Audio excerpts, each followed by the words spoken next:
I've now used the AZ100s for about 2 months. Overall, I think they're a great option for people who care a lot about sound quality and want something light and small.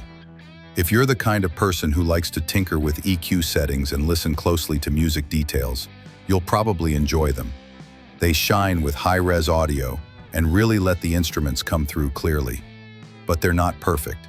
The ANC is average, the app feels a bit unpolished, and the fit may not work for everyone. And yes, the price is on the higher end.